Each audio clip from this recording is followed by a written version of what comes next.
Welcome to the Paperback Possibility Podcast, the podcast where we decide what books we're going to be talking about every single month. We do. I think that's the same with most book podcasts. Yeah, I don't think they accidentally choose them. But then we kind of accidentally chose them. That was the format. It kind of is the format of the podcast, but we're playing fast and loose at this point.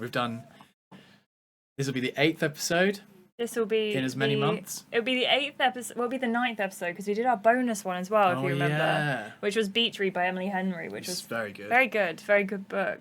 Today we decided to step out of the format a little bit. We actually stepped out of the format a lot 2 months ago, where we did our break where we talked about the books we'd read so far this year, and today we've done the same thing again. We've stepped out of the format, but today we're going to be talking about a series of books that we found that we really quite like. We love.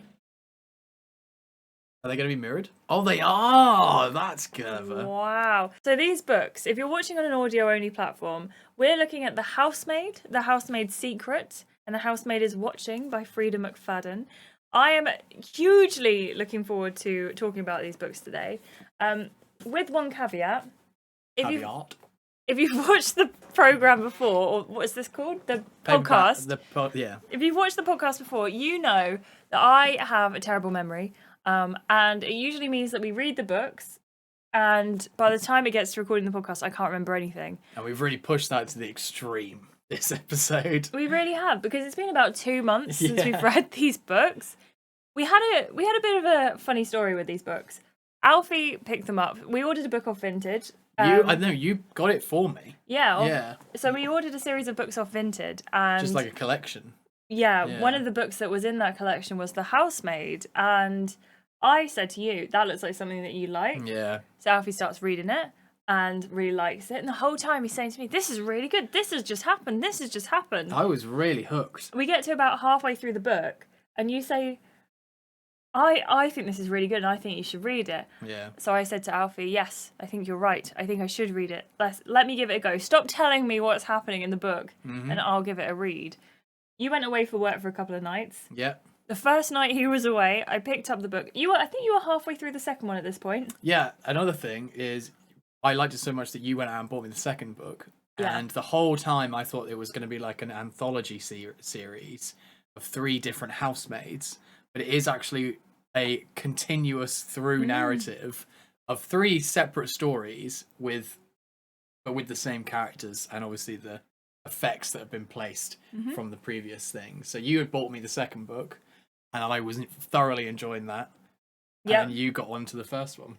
Yes, and while you were away at work, I sat down with The Housemaid and I opened it and I read it in 3 hours. And then I loved it so much the next day I sat down with the second book and I read that in about 3 hours. Yeah, then you overtook me because I was reading the third one, and I think I left it at home by accident instead of taking it to work. I come back and you've basically finished it, and I'm like only halfway through it.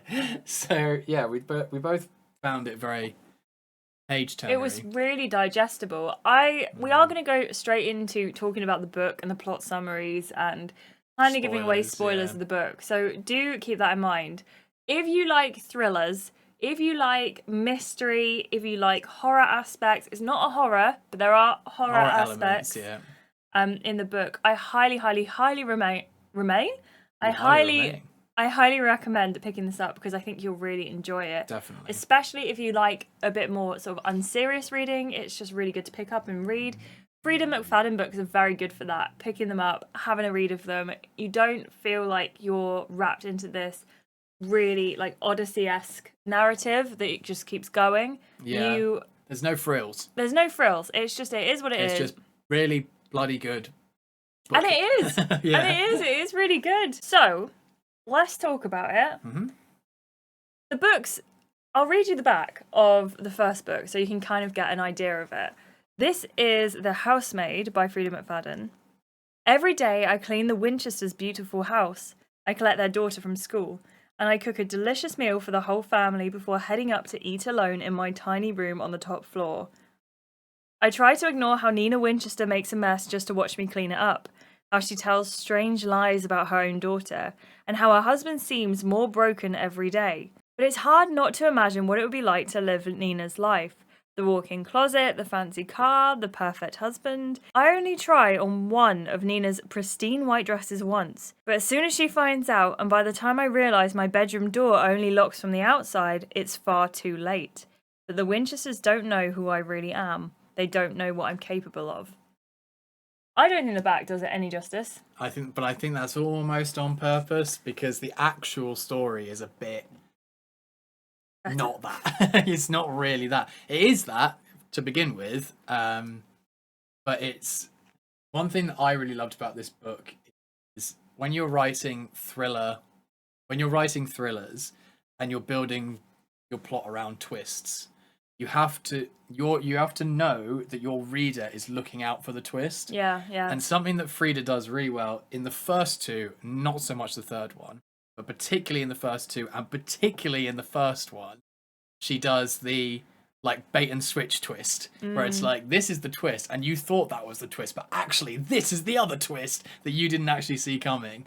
And she does that really, really well. And that's what keeps you into it, because the page, once you realise that's what's happening, that you don't actually know what's going on, you just keep reading because you're desperate to know what happens.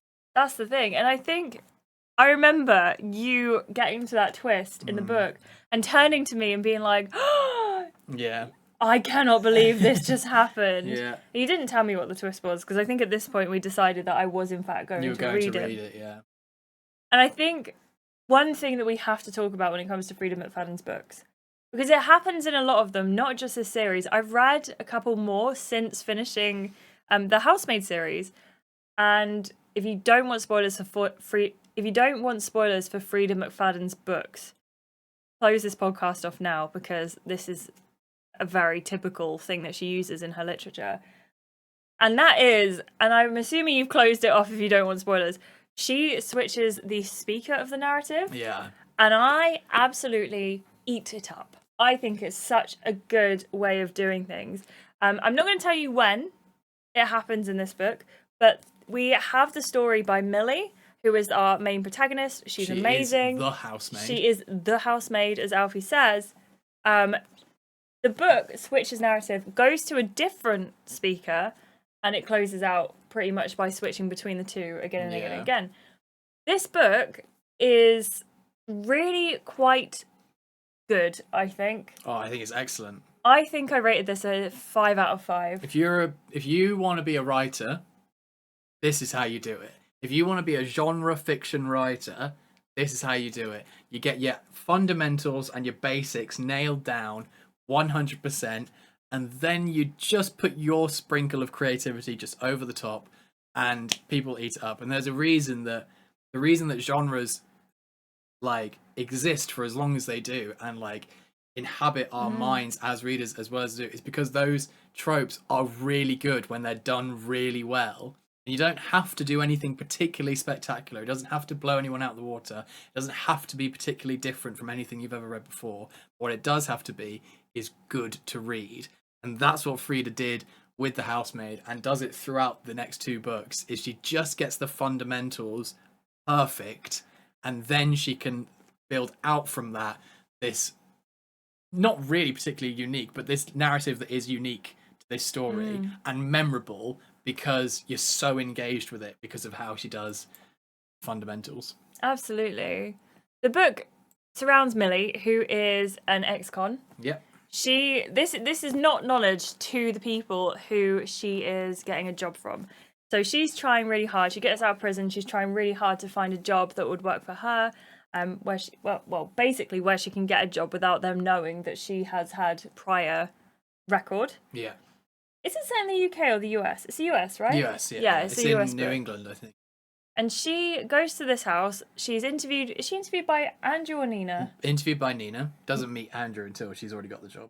Right. So Nina is the wife. She is the woman of the household. She seems perfectly nice, perfectly normal at the interview stage, I believe. And Millie can't believe her luck. Millie can't believe her luck because the couple, but particularly Nina, who's doing the interview, doesn't ask any questions about records or anything like that. So she's just doing her thing. Then we get to know Andrew a little bit more. And there's sort of like an instant chemistry between Andrew and He's devilishly Millie. handsome and tall, dark, classic man handsomeness to him. And Millie, having just got out of prison, you know, she's a bit lonely in that way. So she does. I think there are a few instances towards the start of the book where she mentions like it's been a really long time. Yeah. And so like this man comes into life. He's quite good looking, and he's just really nice. He's just a really nice man to her, and she knows that she can't really be with him because he's the man of the house and he's her employer. But you know, she's thinking about it. And what we start to learn over the course of the book is Nina is a little bit strange. She keeps doing all these weird things and she's blaming Millie for them. Yeah. For example, she'll mess up the kitchen completely and then tell Millie off for not cleaning and for things leaving like it in a that. dirty state. Yeah. And it's you start to get a lot more sympathy for Andrew because Andrew has to put up with Nina. And he seems so stoic in it all. Yeah. Like he just takes it on the chin. He seems to care for her and do everything that he is supposed to do, and she hurls abuse at him left, right, and centre, and he just kind of takes it, and he explains to Millie during one of their conversations when she asks him like, how do you put up with it? And he just says, well, she wasn't always like this, but she is still my wife. Yeah, and he still has that love for her. Yeah. And I think this book has one of the best twists I've ever experienced in a book. Yeah, should we get into it? And it has one of the best secondary twists I've the ever secondary twist is just seen in a book before. Yeah. So, yes, we'll talk about it. We're going to go no holds barred for the rest of the series. The last thing we'll say on it, though, this book is 100% worth reading. The second one and the third one, I really enjoyed. I think I gave this one a 5 and both of those a 4. You didn't like the third book as much. I don't. I struggle with the third one because I think for that same reason that I talked about why this one and the fundamentals in the third one are still very good, but Freida is trying to do something different. She's trying to push the boat out, and I feel like she's kind of pushing this series and this character kind of to beyond its kind of natural conclusion. Yeah. And for me, I found the third one is also the longest book. I found that book was the least interesting. It didn't have the sort of snappy excitement of the first two. And the third one, I feel like by then the concept is tired. You kind of need to put it to bed and do something else. She obviously made the third book, and there is a really fun comment by Freida McFadden on social media somewhere where in the book where she says, you guys wanted me to write a third one, so I have. I personally think that if it wasn't being asked for, she probably wouldn't have written the book. I don't think she needed to. The first two, definitely stories that she wanted to tell. I can see her just writing them for the sake of it. But the third one, I think there was fans clamoring for a third book, and so she wrote it. And that's not to say that it's bad, because it is still very, very good, but it's not quite to the height of the first two in my opinion. So take from this, the first one, very, very, very good. Incredible, excellent. The second one is very good. Also incredible and excellent. The third one is good, but it's not necessarily worth reading if you haven't read the first two. Like, if you were just going to pick it up as a solo book, I don't think you get any of the... No, you can also, I will say, you can kind of read all of them solo. Independently of each other. I would recommend reading them in order. Yeah, it makes more sense, the story, but it's not a through narrative in a trilogy. It's 3 separate stories centered around Millie at different points in her life. And chronologically. Yes. Yeah. So this book, we've said, Nina's getting a little bit strange. Millie is getting the brunt of that, basically, and sort of, I want to say like crying about it to Andrew, but she's not crying. Millie is so tough, but she is sort of sharing some of these concerns. They're both of them are suffering under Nina's I don't know if I'd go as far to call it hysteria, but like her madness. Yeah. And it's not quite madness, but just her like, you can't really make sense of like what she's doing. She's in a really weird headspace, and you can see that, and you can feel that in the way that Millie writes about it as well. Yeah. And do we talk about? In fact, we are going to talk about it. But the second speaker, Yes. we get to the sort of midpoint of the book.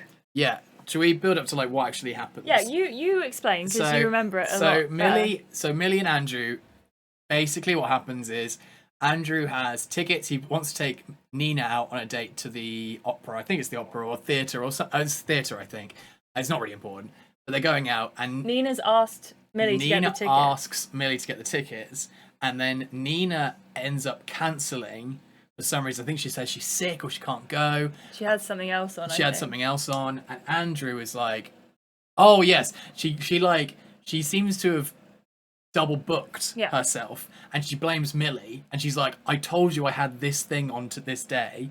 Why did you book the tickets for this day when I told you?" And Millie's like, "But I am certain that you told me to specifically book it on this day because you didn't have anything on." And Nina's like, "You're just an idiot.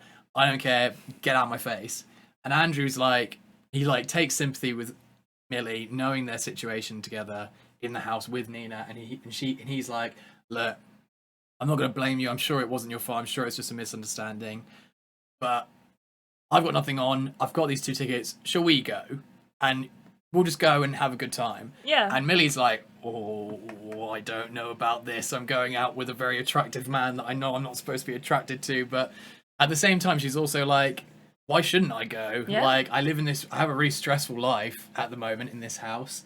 And I've Do you know what we didn't talk about? What? This is good, important context. Millie is a live-in maid. Yeah, she lives in the house. She lives in a box room upstairs on the top floor in the attic room. That was in the blurb. And so Andrew was like, "Come on, Millie, let's go out. Mm-hmm. Yeah, I've got the tickets. You're not doing anything. I'm not doing anything. Let's just go and enjoy it and have a good night." And Millie's like, "Fine, but I don't have anything to wear." So then she borrows one of Nina's dresses, and they go out together. And Andrew is clearly like, "Oh, that Millie is really something." Because Nina had given Millie a bag of her clothes. Yeah, her old clothes. And said, "Get rid of these if you want, keep them if you want, doesn't matter, just get rid of the clothes." Yeah, because they don't fit me anymore because I've gained a lot of weight. Yeah. So Millie decides to wear one of these outfits, which does come back. Yeah. In a bit, but yeah, they go out to the opera. I think it was the opera. It was something like the Met, something like that. Yeah, something that was like a big fancy show. That tickets are like hundreds of pounds. It's not like Millie's like, "Oh my god, I've just gotten out of prison and now I'm sat in this like really fancy thing. What's going on with this really handsome man? All this stuff going on, and you know what's going to happen. One thing leads to another. They end up having a few drinks. They go back to a hotel. Bish bash bosh. Literally. They sleep together. Yeah. And so that's what happens. And so now we're in a situation where Millie and Andrew are sort of having this kind of romance outside of Nina. So before long, this romance has sort of been going on, and Andrew and Nina end up having a massive argument, like the final blowout argument. And Andrew's like, "Do you know what, Nina? Just leave. I don't need you anymore. You know, Millie and me, things are happening. Just get out. Just get gone. I'm done with it." And Andrew also, there's also a fourth character throughout this, Enzo, the gardener, the handsome gardener, who is very much a caricature of of a like immigrant worker. Yeah. But he's doing his own thing. He's like working in the garden. He doesn't really speak much English, but Millie has spoken to him, and every time Millie talks to him, he's just like, he seems like he's trying to communicate with her. "You just need to leave. Yeah. You need to get out of this house because there's something going on here and I don't like it and you need to go. I work in the garden. I watch things coming and going. You shouldn't be here." And she's just like, "Yeah, okay, whatever."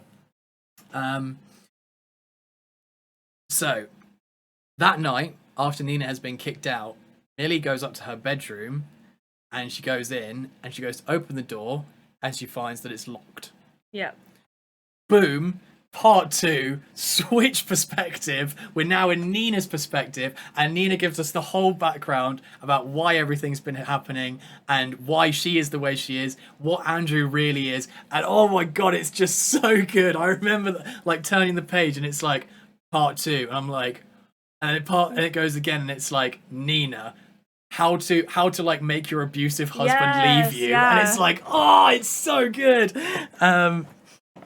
And essentially what's been happening is Andrew is a total maniac, like complete psycho, and he has this weird like obsession with punishing the woman he's with, Nina, to begin with, by locking her in this room in the house, which is also happens to be where Millie's bedroom currently is. And he locks her in the room for ridiculous things like I don't remember exactly what they are, but it's things like chewing too loudly or like wasting water and like weird stuff like that. And he comes up with these like insane and elaborate punishments that correspond to the thing. Yeah, it's like if you've ever watched the Saw movies, it's like it's not quite that intense. But there are so many different punishments. Nina details them all in her part as well. That's probably where the horror aspect of this book really comes in. Oh, for sure. It because really they starts are to pick up. horrible and they're really detailed and really disturbing, but they're really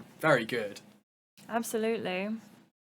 So Nina's going through all this stuff with Andrew, and she gets to a point where her will is kind of being broken down, but she's being kept strong by this idea of her daughter and keeping her daughter. She's like, I just need to get out with my daughter. Few days after they've had this, whole thing, Nina wakes up from like a sleep. She's having a nap or something. And she goes upstairs and she finds that her Cecilia, who's the daughter, at this point is a baby, and she's in the bathtub and the water's running. So there's obviously the inclination that Cecilia was going to drown. And Nina realizes that she's been drugged and she's really struggling to get to Cecilia because she can't move properly and all that stuff. And the police show up and they're like, well, you're clearly on something and you've just done that to your daughter. And Andrew's like, yeah, I don't know what was happening. Like, I called the house.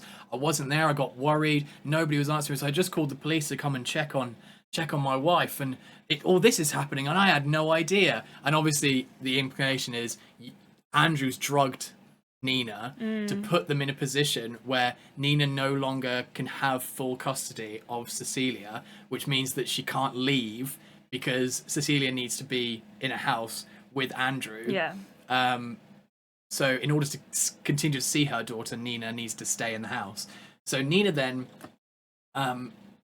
basically invents this new persona to get out of the house. Yeah. And so she starts putting on weight. She starts doing random crazy stuff around the house that doesn't make any sense to try and make Andrew no longer attracted to her so that she can be rid of him. Now, it transpires that Nina knows exactly what she's doing. Oh, yeah. In all walks of life, because not only is she trying to make herself less attractive to Andrew, but she's on the lookout for a housemaid. Yes. And who does she find? Only an ex-con. Only an ex-con who is in prison for murdering trigger warning, murdering a rapist. Yeah. So Millie goes to prison for murdering a man who raped her friend. Like, that's her crime. Yeah. And so as it was happening, by the way, she was very reactive in this situation. Like, her friend was being assaulted, so she took on. Out It wasn't like she heard about it and then went and killed him. Yeah. Like, she tried to stop it and it became a tussle and she ended up killing him.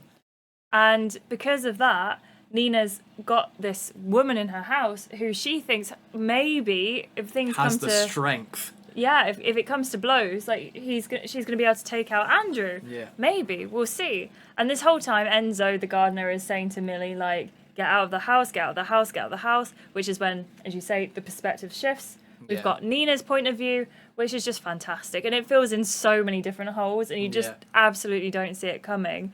And then what happens, Alfie? So, during this whole plan that Nina's been going on, she's been liaising with Enzo, the gardener, who's been trying to organise a new identity for her and her daughter so they can leave. And Enzo doesn't really like the scapegoat part of the plan of bringing Millie in and then kind of like leaving Millie with Andrew. He's all on board for helping Nina, but when push comes to shove and they're basically there, Millie's in the house, Andrew's kicked Nina out, Nina's got Cecilia and they can go. Enzo is like, I'm sorry, but I'm not really on board with this. Like, I'll help you, but I really think that we should go and help Millie as well. But it turns out that Millie doesn't need any help at all. But so we switched from part 2 to part 3. We're back with Millie. Police are called. Things happen.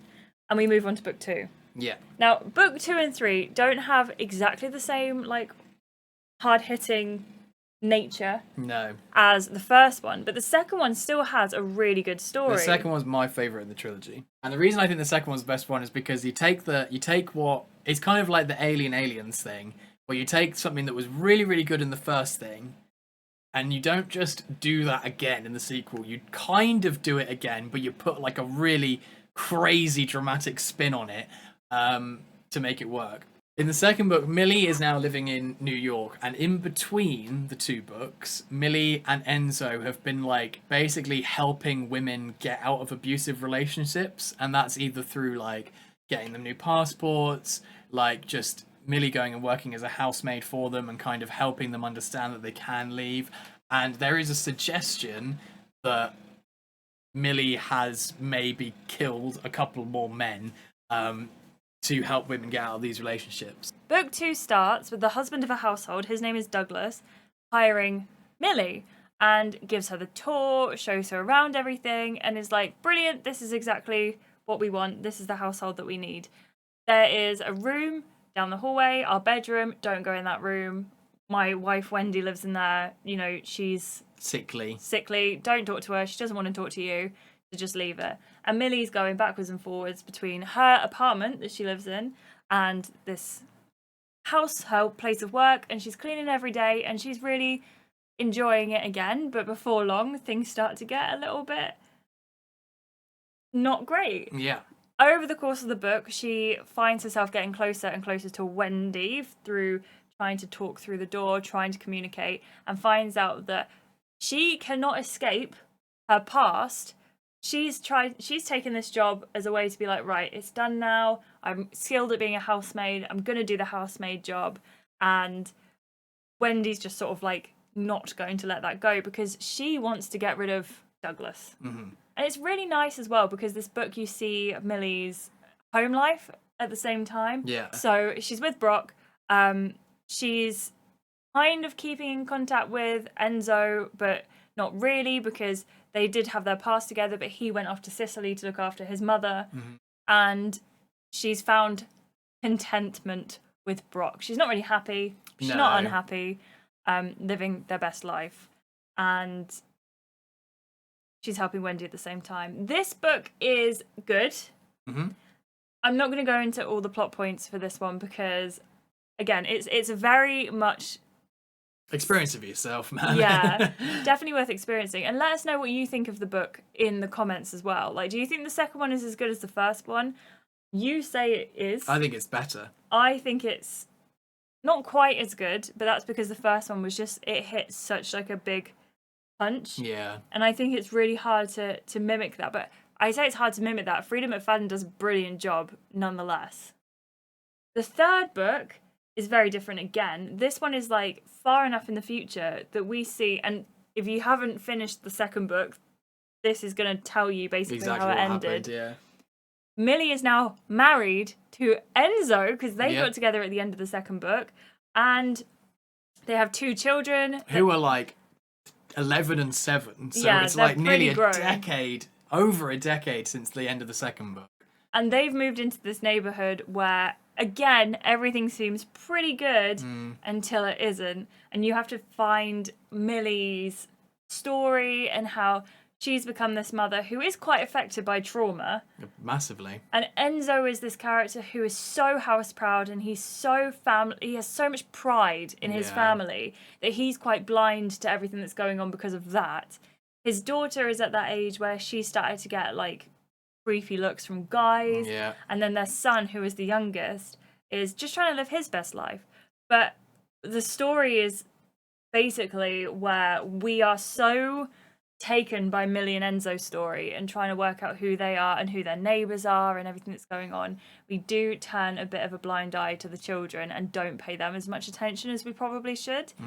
And I think that's really well done considering the way the story goes for the third book as well. Yeah, definitely. Which, again, we won't go into details during the podcast because it is something that if you haven't experienced it yourself, please go and do that. And if you have experienced that and you do want to talk about it, let us know in the comments as well, because we'd love to talk about it more. And if you do want to hear us talk more on either of those second or third books in depth, let us know, because again, it's like we're quite happy to do it. It's just, is that something that you'd want to hear? Yeah.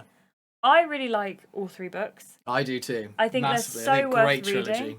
100%. I will also give a little shout out to One by One, which is the book that I read straight after. Again, read it in a sitting. So good. Really enjoyed that. You're just about to start I'm literally just about to start that book, yeah. And I think it's a good... she's just a great author. She is fantastic. Freida McFadden, watch this space. I mean, I say watch this space. She's on a massive bibliography already. I think, when did The Housemaid come out? Not that long ago. And she's been writing... 22, maybe? Yeah. 21? And so she's been writing for a few years now, but she pumps them out. 2022. Yeah, she pumps them out pretty quickly. But they're all just so good. Great thriller writing, really top quality fundamentals and excellent characterizations. Nothing that's gonna... You're not gonna take this book to like and show it to an alien and say like, this is the best example of literature that you could find on this planet, because it's not. But it is really good, and I think for readers, for people who are proper readers like we are, who just want good books to read, this is it, man. This is just good fundamentals and great writing that is just easy to read, and you can get all 3 done like Ashley did in 3 days. And just have a great time doing it. Things to note with Freida McFadden as well. Her books often go on sale on Kindle for 99p. Yep. So please keep an eye out if you're a Kindle reader. If you're not a Kindle reader, the paperbacks are often £3 for £6 in the works. Yeah. And I think each of The Housemaid, The Housemaid Secret, and The Housemaid, the third one. The Housemaid is watching. The Housemaid is watching are like £5 each in the works. And it's the rest of her books that are in the £3 for £6 deal. They're really easy to pick up in charity shops. I think most charity shops have a Freida McFadden book in. Similarly, I think that these particular books are really easy to pick up on Vintage because they were in the works deals and they're so cheap. So I highly recommend picking those up when you can. I think we are going to read a lot more Freida McFadden books. I wouldn't be surprised if she finds her way back into the podcast by the end of the year. I think so. So watch this space. Please go and check out these books if you haven't already. They're very good. Everyone talks about them. They're incredibly hyped. And they're worth the hype, man. I think that you could argue they're overhyped in the sense that everyone talks about them, but they're not overhyped in the sense that they're good, because these are very good books. Yeah. And I think there's something in there for everyone. There's a bit of romance, there's a bit of thriller, there's a bit of horror. There's aspects that are just going to fit every single person. If you don't like stories where someone is particularly hurt, don't read it. If you don't like domestic abuse, don't read it. If you don't like graphic portrayals of people pulling their own teeth out, don't read it. And if you don't like child endangerment, definitely don't read it. But yeah, I think overall these are fantastic. Yeah. Highly recommend. But Alfie. Yes. If we're talking about these books, we actually have to talk about another book. We have to talk about September. Yes, our next book. Our next book. And do I have a couple of choices for you? Have you actually? Yeah, I can't remember whether or not it's my turn or your turn. I think it is. I think it's your turn. Is it my turn? No, I don't know. Yeah, I picked Amy Cross. So, yeah, because I suggested it. Yeah, so it is my turn to bring books, but I forgot to do that. So luckily, you were on top of it. But technically, by the months, this would be your... Oh, I see how it's going. All right, okay, fine, fair enough. So we've got a couple of books to choose from. Okie dokie. You have to tell me which one you are going to prefer. Okie dokie. So, I have 2 books to choose. One of them's a rom-com. Okay. And one of them is a cozy fantasy. Okay, 2 things I love. One of them is by TJ Klune. We've talked about him before because he's very recommended for people who liked Legends and Lattes, which was our favourite Legends book and of Lattes. this year. We really enjoyed this. It is 402 pages, so keep that in mind. And it's book 1 out of 2 in a series. This is The House in the Cerulean Sea. It's an uplifting, heartwarming, cozy fantasy about found family. Linus Baker lives a quiet life. At 40, he has a tiny house with a devious cat your favourite. I love cats. And his beloved Records for Company. I love records. Yeah. And at the Department of Change of Magical Youth, he spent many dull mornings monitoring their orphanages. Then, one day, Linus is summoned by extremely upper management and given a highly classified assignment. He must travel to an orphanage where 6 dangerous children reside, including the Antichrist. Oh, yeah. So that's the first book. Yeah. I've heard very good things about it. Yeah. The second book, we're going back to a little bit of a rom-com situation, my kind of favourites.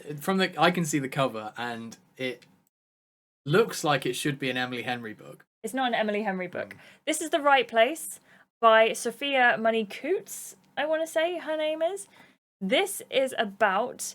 okay, well, firstly, let me tell you the tropes. There's Grumpy X Sunshine, which are one of my favourite tropes. Grumpy X. So we've talked about this before on the podcast. Yeah, it's where you've got a grumpy... I thought you were saying X as in, like, they're grumpy and they're X Sunshine. I was like, isn't that not the same thing? Yeah, it's the same thing. So it's Grumpy X Sunshine. So you've got a sunshine character, really, really happy. Grumpy character, quite miserable. Forced proximity.